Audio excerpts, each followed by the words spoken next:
Adja Aminta dinañ la invité waat fii bu boobaa nag duñu waxati ci waxi mbay mi waaye dañuy wax ci waxu jigéen ñi voilà depuis 2022 vous êtes présent au Sénégal def liggéey bu am solo 2022 nag ba 2025 ça fait 3 ans moo tax ma ne la am sottil ma ñaar ñett nga wax ma loo may sottil fii man ndox laa lay sottil defe naa tàngoor bi ñu nekkee nii ku ma sottil ndox nga jël ndox rek nga may ñëw sottil inchallah donc comme ni ñu ko waxee rek 2022 la ñu tàmbali ñun waa Sottilma je pense que day am solo loolu ñu mën a revenir at si li nga xam ne moom la ñuy def de manière générale fàttali mbokk téléspectateurs yi déjà li ci lan la ñuy yëngu donc Sottilma da di start-up di entreprise bu ndaw bi doo koy juddu yàggul dara di liggéey di góorgóorlu di trouver ay solution tey yoo xam ne day mën a permettre yow mi nga xam ne baykat nga wala petit producteur de manière générale nga bëgg nga am tool tey wala nekkoo ci sa tool nga mën a di ko arroser di gérer sa irrigation fépp foo mën a nekk si àddina bi tey jii nii soxlawul forcément nga ne damaa nekk sama tool su ma nekkul sama tool du ma mën a arroser wala du ma mën a gérer sama tool foo mënti nekk si àddina bi Sottilma da lay jox van connecté boo xam ne day ànd ak application mobile li nga xam ne dañ daan gis ay jigéen ñoo xam ne wala ay jeunes wala képp ku yor tool nga daan dox ay kilomètres juste pour ubbi ak di tëj ay van wala nga gis tey comme ni ma koy fàttalee lu bëri fan yee dem nañ Kaolack gis ay femmes yor ay 30 litres siwo ndox pour mën di arroser tey loolu Sottilma ne leen déedéet loolu jeex na tey war nga mën a nekk sa kër wala nga nekk sa tool mën a boole yeneen liggéey yu bokk du la tere am tool tey ñu ne looloo tax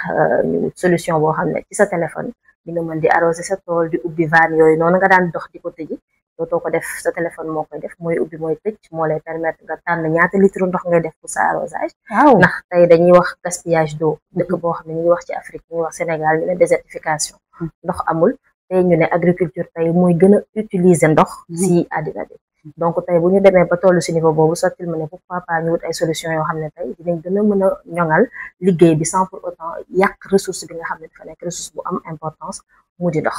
donc looloo tax tey ci application Sottilma agriculteur bi dina mën a xool quantité ndox bi doy bi baax ci garab bi te du yàq ndax da ngay gis wax ne day ubbi arrosoir am muy sotti rek alors que am na tey ñu ko soxla donc Sottilma day permettre nga mën a def loolu noonu mën a ubbi sa van tëj ko mën a arroser sa tool mën a xam sa historique bu arrosage tey ñu dolli ci intelligence artificielle mooy lu bees la ñu indi ndax dañoo toll si nouvelle technologie ñu toll ci foo xam ne dañuy wax intelligence artificielle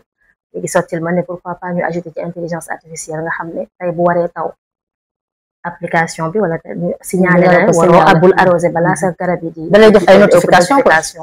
assistance virtuelle ak yeneen fonctionnalité yoo xam ne mi ngi war a ñëw incha allah d'accord madame Diop xam naa ne madame Diop bi moo la gën a Cissé bi kon daal yow sagal nga jigéen ñi en fait parce que li nga doon wax léegi ne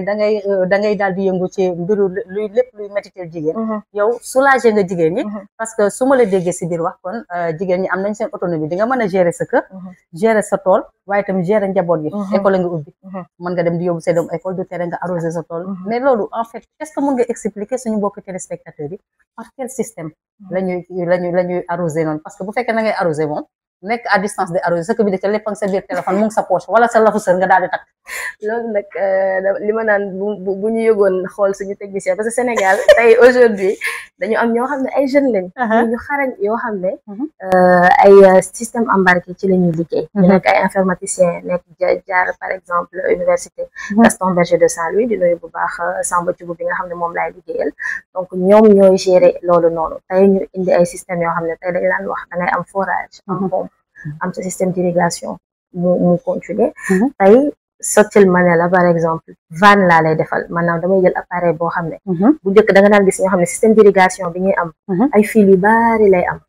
boo ko bëggee taal da ngay sonn wala nga dem te da ngay gis ñoo xam ne quelque temps après fil bi day dagg nga ñëw di réparer Sottilma ne la bul laal fil bul branché bul laal dara moom daal amal rek téléphone wala waaw amal sa téléphone ñun ñu indil la van ñoo koy def ci sa système goutte à goutte bi am wala aspersion boo mënti am Sottilma day adapté wu day ñëw ñu branché la ko normal connecté van bi ak sa téléphone nga def yomb na de waaw noonu lay loolu ñi mën a nooyal ba mel ni man moom yooyu dina baax ci ñoom de man loolu laa si bëgg sax parce que dama daan gis tey ñu naan xale jigéen ñi ñu bëri boo ne tey agriculture dañ naan mbay man de damaa bëgg a liggéey. pourtant jigéen ñi ils ont investi ce secteur elles ont investi ce secteur. exactement ça parce que bu njëkk da nga daan gis ne bala ñu laa mën a woon photo sax jigéen bu nekk si tool yi day sonn wot. yore arrosoir yu diis yoo xamante ne. waaw man nag loolu laay bañ loolu laa ñëw pour. kon bu la neexee daal xale yi daal di def seen crop top. waaw moom laay tegle seen i tànk. moom laay woowee agriculture sexy. dinañ ko tuddee pop. En tout cas, c'est vraiment intéressant. Ouais, au-delà des femmes, Aminta, au-delà des femmes, est-ce que sortilma nekkul solution ba nga xamante ne dina permettre jeunes yi ñu gën a dugg si wàllu mbay waaye tamit mu créer emploi au niveau de l'agriculture? Mais effectivement moom laa doon ñëw tout à l'heure da ngay gis ñoo xam ne tey pour ñoom tant que nekkoo si bureau tey waroo mën a def liggéey ñu jël mbay li nga xam ne secteur boo xam ne dafa nekk secteur bu am importance tey mënoo wax ñetti secteurs yi ëpp importance si économie te mënoo si boole wàllu agriculture donc tey nga gis ay jeunes ñu naan la chômage dafa am Sénégal alors que ñu ngi am secteur boo xam ne c'est tellement prometteur c'est li ci nekk dafa bari lool bu njëkk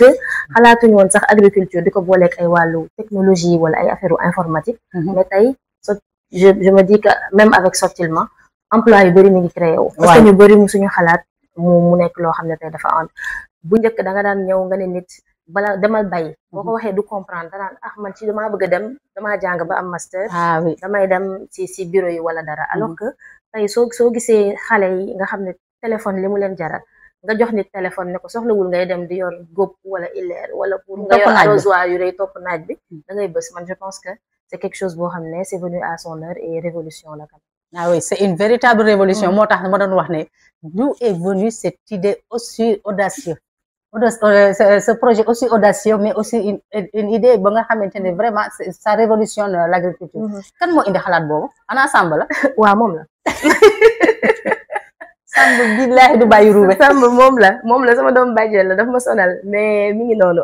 projet bi nag comme ni ma ko waxee sànq rek ci njëlbeeni wax Sortilma université Gaston Berger la dooree ñun ñëpp ay étudiants yu sokke ko université Gaston Berger la man ma nekkoon UFR des sciences juridiques et politiques moom ñoom ak ñeneen ñu ci nekk la ñu nekk ñoom ñu def institut polytechnique bu Saint-Louis bu UGB ba tey ñoom fa la ñu génnee donc de base idée bi c'était juste un projet comme ça projet étudiant de base donc on a participé à des concours de fil en aiguille de base l'idée c'était juste la réduction du gaspillage d'eau dans le secteur agricole loolu moo nekkoon objectif bi donc appareil bi de base compter ndox rek la doon def maanaam compter la ñaata litre ndox de fil en aiguille ñu dem ba remarqué ne agriculture sénégalaise dafa bëri ay défis heure boo demee ñu ànd ak ñoo xam ne nag ay incubateurs yoo xam ne dañ ñu jàppale wan ñu nan ngay def tey ba mën a ñoŋal sa projet donc ci loolu ci lañ doon dem si biir agriculteurs yi di waxtaan ak ñoom di leen laaj plus ñu leen di laaj plus ñu gis ne sotti compter ndox bi kase peut-être du nekk loo xam ne c'est pérenne parce que boo xasee ba compter ba pare am na yeneen défi yoo xam ne mu ngi topp ci loolu ci gestion ndox bi mu nekk loo xam ne nag après ñuy de fil en aiguille ñuy évoluer di xool di réfléchir dem ba tey mën leen a proposer solution bu mel nii ñu tuddee ko Sortilma mooy fexe ba tey nga lépp doo soxla di defagoo dara sama kaas yi de bul wax loolu madame si mi ngi noonu Sortilma daal noonu la dikkee fexe ba mën nga mën a defal sa bopp sans pour autant mu am benn intervention humaine. waaw mais est-ce que jigéen ñi bëri nañ si parce que man yow rek lay gis ana jigéen ñi. jigéen ñi ñu ngi si de. ñoo si ëpp. nañu feeñ bu baax de. ñoo si ëpp xam nga fi mu nekk nii moom. góor baax na jigéen baax na. dëgg la te nag ñaari loxoy takk tubéy ñaari loxoy takk sër. dëgg la waaye est-ce que vous pensez que la digitalisation de l'agriculture mën na régler le problème de l'insécurité parce que nag. xool itam bëri na insécurité muy benn mais aussi la souveraineté alimentaire ndax mën na ko résoudre effectivement looloo tax Sortilma mooy li ma la wax sànq Sortilma dafa bu njëkk dane woon ci ndox rek laa yem mais mu dem ba xam ne agriculture dafa bëri défi te défi yooyu ci yi nga wax léegi benn bokk na ci muy sécurité moo tax Sortilma chaque fois day def monter en gamme li ñuy woowee ñun ci Sortilma monter en gamme mooy chaque fois dañuy jéem a proposer une solution adaptée aux besoins des producteurs aux besoins de l'agriculteur bi ñu demee ba gis ne ñu bëri dañuy woo di ñu wax da ngay dem installer fenn vanne wala nga installer fa sa appareil nga gis ku la sama vanne bi ba dañ ko sàcc c'est la première question qu'on te pose. Ah oui, moo tax insécurité dem naa fi voyage Luxembourg ma wax ak benn moodu mun ma am naa tool Touba waaye xalaatuma faa def dara lu ma fa def ñu sàcc ko donc dafa nekk loo xam ne daf ñu pousser à ce que ñu réfléchir ñu ne pourquoi pas ñu proposer ay solutions moo tax Sortilma tey indi les caméras agricoles donc bu njëkk dañ daan gis caméra kër pour ay sàcc genre affaire yooyu tey caméra agricole am na boo xam ne caméra agricole sottil may di nga mën di gis lépp li xew sa tool fépp fu mën a nekk si àddina bi donc yow mi nekk bitim réew am sa tool fii Sénégal mën nga di surveiller ba bitim réew tamit mën nga di surveiller mën nga di arroser tamit est-ce que du moo di caméra yi ñoo koy jël jën bay jot na donc ñoom da ngay mën a nekk ba foofu di gis li xew sa tool mais soxlawul boo gisee dara si tool bi sa surga soxlawul nga koy woo téléphone da ngay wax si sa téléphone yow fi nga nekk moom mu dégg la si caméra bi ngeen waxtaan communiquer kon lépp nga mën nga ko contrôler à distance mën nga ko contrôler à distance ngay mën a gis suba ak ngoon lépp lu am si tool bi bu nit duggee si tool bi wala intrusion am mu lancer la alerte nga jël sa téléphone xam ne am na ko dugg si tool bi am say vidéo donc côté sécurité bi foofu noonu lay sottil ma di intervenir sécurité alimentaire li may wax chaîne la donc ku ci nekk da ngay intervenir fi nga xam ne fa la toll yàggul dara ñu ngi participer si benn si forum sur les systèmes alimentaires du ministère de l'agriculture organisé woon donc mu nekkoon loo xam ne dama naan chaque fois bala ñoo wax ci waxu alimentaire boo ne damay bay te amoo ndox yàqu na donc c'est là où plus on intervient moo tax li may wax ne chaque fois ku ci nekk ak milieu bi ngay intervenir ci loolu tey bu ñu defee une irrigation plus efficace dina mën a permettre ñu am plus de revenus dina mën a permettre ñu am de meilleurs rendements parce que tey bu fekkee ndox mi plante bi ñu bëri dañ naan la benn question boo xam daf damay faral di si revenir à chaque fois su may def les émissions dañu mës a dem fenn man ay enquête ma laaj waa ji ma fekk foofu ne ko léegi yow nan ngay arrosé nooy xamee ban quantité moo doy mu ne ma xaw ma si dara dem damay sotti rek damay ko di ak alors que xamuñ ne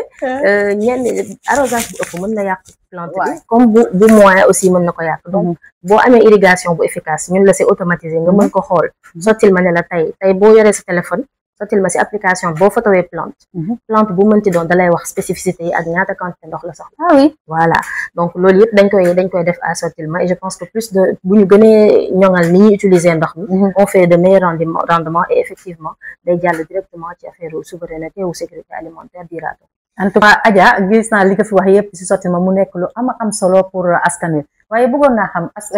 sottil ma lan moo gënoon nekk son plus grand défi je veux dire que suñu premier défi mooy allier agriculture ak technologie faire comprendre en fait que technologie mën na dugg ci agriculture dafa mère bu ma mës a wax si benn foire romb ma ne ma yéen lan ngeen di def ma ne ko da ngay mën a arroser sa tool à distance ma da ngay wax la neex rek parce que sur le coup da war na bëri na si ay morom mais bëri na si ay morom ba ci sama yaay sax dafa ma daan wax li ngeen wax moom ba duñ la jàppalu ma ko kenn duñu jàppalu mooy li ma la wax dafa am ñu bëri ñoo xam ne il faut ñu nangu évolution affaire yi adduna bi moo toll foofu adduna bi moo toll si technologie adduna bi moo toll si affaire intelligence artificielle donc tey boo ne wàllu mbay directement suñu premier défi moo nekkoon nga faire comprendre que ne tey mën nga yor téléphone di def lu la neex mën nga dem tu n'es pas obligé de rester sur place pour nga mën a liggéey soxla woo toog forcément fi nga nekk lu bëri mën nañ ko def tey ak suñu téléphone portable chaque fois dama koy wax ma ne téléphone li mu mën ak a bëri peut-être ñun ñoo ko dul utiliser à bon escient ñoo dul xool li nga xam ne am njëriñ ñu def ko si mais loolu moo nekkoon suñu premier défi suñu deuxième défi aussi c'est côté investissement on est une start-up entreprise bi doogoy juddu da ngay soxla ay investisseurs mais sur le coup duñu gis que ne loolu investissement bu rentable la donc pour nga convaincre leen ba ñu dem ba comprendre en réalité que ne lii en fait boo si dugalee sa investissement dina jur leneen te nit ñi dañuy néewal benn aspect bu am importance mooy au-delà de rentabilité économique bi ngay mën a am ci sa projet aspect social bi c'est très très très important parce que tey ki nga xam ne da daan jël temps am journée lëmu pour consacrer ko si loolu su amee loo xam ne tey bu daan arrosage bi jëlal ko 5 heures de temps wala 6 heures de temps tey am na possibilité mën ko gën a wàññi def arrosage bi gën a nekk si leneen voilà mën a nekk si leneen mën a gagner en plus tu gagnes en rendement plus tu gagnes en revenu donc loo gën a plus tu gagnes en temps aussi donc c'est surtout ça moo nekkoon nos plus grands défis man personnellement j'ai un défi boo xam ne peut-être ça c'est personnel mais c'était le défi sur les femmes parce que on disait femmes et tech en fait da ngay gis aujourd'hui moo tax peut-être di remercier bu baax ñi nga xam ne ñu ngi liggéey pour permettre à des jeunes filles aujourd'hui ñuy exceller dans les matières scientifiques man de base j'ai fait une série scientifique mais yeggalewu ma donc j'ai fini en série littéraire te tey bëgg naa tey gis des femmes yu oser aller dans ces matières là parce que c'est très très très important te bëgg nañ di gën a gis ci matières yooyu noonu parce que dafa am impact donc sur le coup directement wala ñu jàpp ne les sciences sociales du ànd ak la technologie parce que déggoon naa fi ay ingénieurs naan waa droit lan la ñuy wax si wàllu technologie donc ce sont des choses yoo xam ne day arrivé le très souvent nga di ko dégg alors que tey ñun femme am nañ un impact boo xam ne parce que ñoo ci ëpp boo demee si tool yi da nga leen fay fekk ñu bëri fa jigéen ñi et tout ça donc loolu défi la boo xam ne pour man c'est très important ñu xool nu ñu si liggéeyee nu ñu ko gën a ñoŋalee et tout parce que ba tey c'est un défi mais sama principal défi moom de base moo nekkoon faire comprendre à un agriculteur boo fekk si tool bi ne ko sa téléphone bi na arrosé loolu question boobu laa doon bëgg a laaj loolu laa doon bëgg a laaj heureusement que tu m'as marché sur la langue dama doon bëgg a laaj ne la approche bi nan la demee yéen idée ngeen ci am les idées reçues par rapport à ces nouvelles technologies ndax kii tàmm yor ñaari arrosoir da nga daan gis surga bi dugg si biir c'est sayaan lañ koy wax defe tubb ñaari kii am ñaari arrosoir am génn dem muy góor muy jigéen ñeneen ñi di gàddu ay seau di arrosé nga tey ji nga xëy benn suba rek nekk tey sa téléphone war nga see mën a def li war nga see mën a def la war ngaa arrosé mën a contrôler lu yàqu si tool bi nga xam ku dugg si tool bi nga xam yéen idée ngeen si am yéen idée reçue ak yéen blocage ngeen amoon par rapport à la communication pour que ñoom ñu mën a comprendre lii kat njëriñ la loo xamante ne kenn amul fayam approche bi peut-être défi connectivité bi laay njëkk a ñëw déjà parce que li ci ëpp da ngay installé c'est dans des communautés rurales dans des zones rurales yoo xam ne tey boo fa demee liñ lay njëkk a wax waa loolu bu mënee nekk tamit bu dee da ngay soxla sa connexion waay day compliqué ndax fii ñun des fois duñu am réseau sottil ma loolu la njëkk a xeex loolu la njëkk a xeex ñun connexion bi avec ou sans connexion da ngay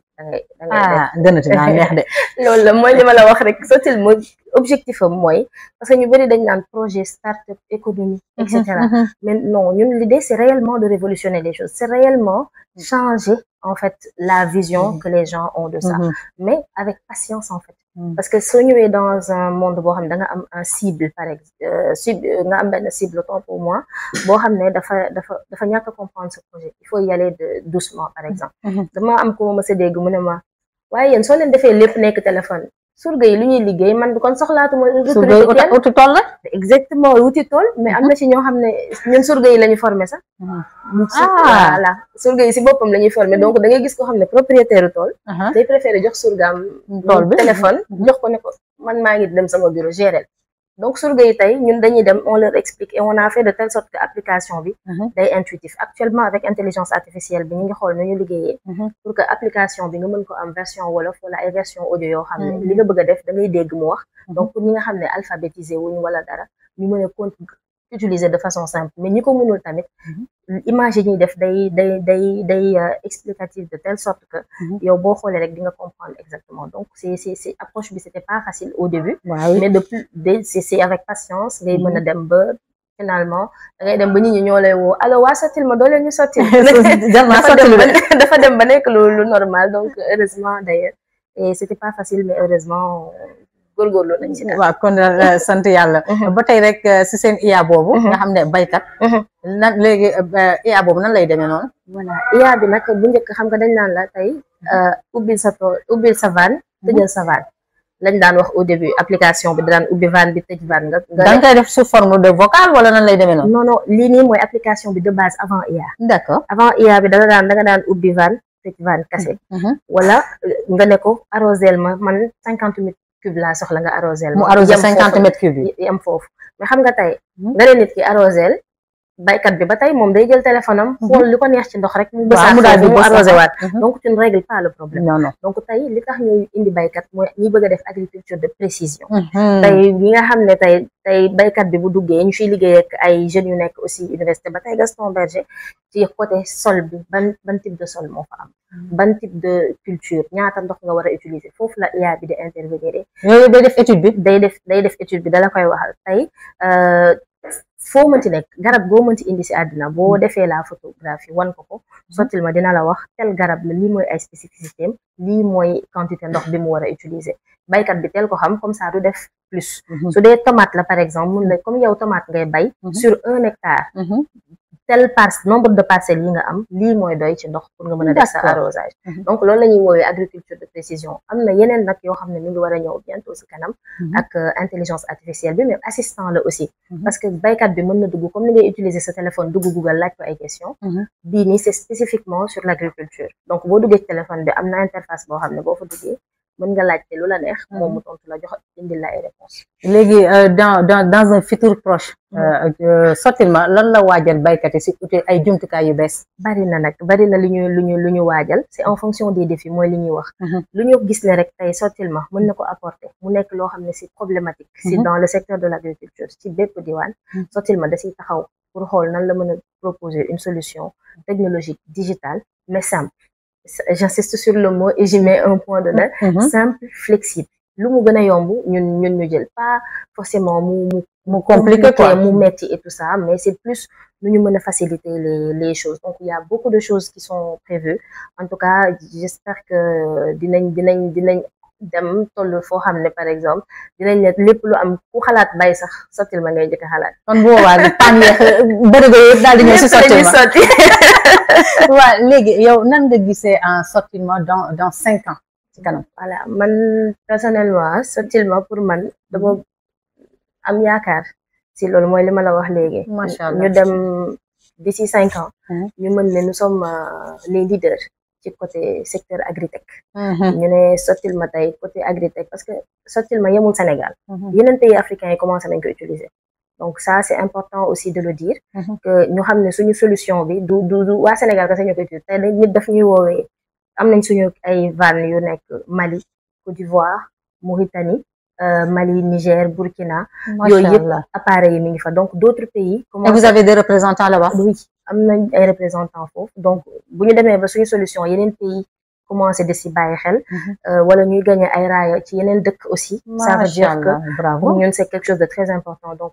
dans le futur man j'espère que Sotilma sera leader dans le secteur de l'agriculture au Sénégal mais aussi dans 5 ans que ñu mën a wax ne tey Sotilma est devenu une vraie entreprise et que ñu mën a présent dans toutes les localités au Sénégal mën a ratisser totalement toutes les zones agricoles yi nekk au Sénégal ñu mën fa am au moins nos produits parce qu'actuellement nous sommes présents dans 34 localités au Sénégal est-ce que kon yéen tekkiwul ne kon da ngeen am ay partenaires sur des partenaires publics privés et même internationaux oui nous avons beaucoup de partenaires qui s'intéressent surtout à ce que nous faisons je ne sais pas si je peux les citer par contre mais non allez-y d'accord donc nous on travaille avec Hyper International de base c'est le premier concours que nous gagné c'était avec eux et ils nous accompagnent jusqu'à présent mais actuellement on travaille plus avec Orange Sénégal donc à travers seen filiale bi ñu naan Orange Startup Studio et Orange Digital Center ñuy accompagner depuis le début si suñu évolution etc et tout donc il y en a d'autres yoo xam ne tey dañuy liggéey ak ñoom Universal Énergie bari na ay investisseurs mais on travaille surtout avec l'ADER qui nous a aidé avec un financement qui nous a apporté beaucoup d'aide qui nous a permis aussi de faire du benchmark dans d'autres pays xool côté irrigation qu'est-ce qui se passe dans d'autres pays qu'est-ce qu'ils font et qu'est-ce qu'on peut apporter aujourd'hui au Sénégal donc di remercier suñu partenaires yooyu yëpp nga xam ne depuis 2022 ñu ngi accompagner dans notre évolution nga daal di entamé nag benn événement bu mag de moom nga dëgmal sax muy Sotilma Tour pourquoi Sotilma Tour et pourquoi aussi le choix de Mboro pour point de départ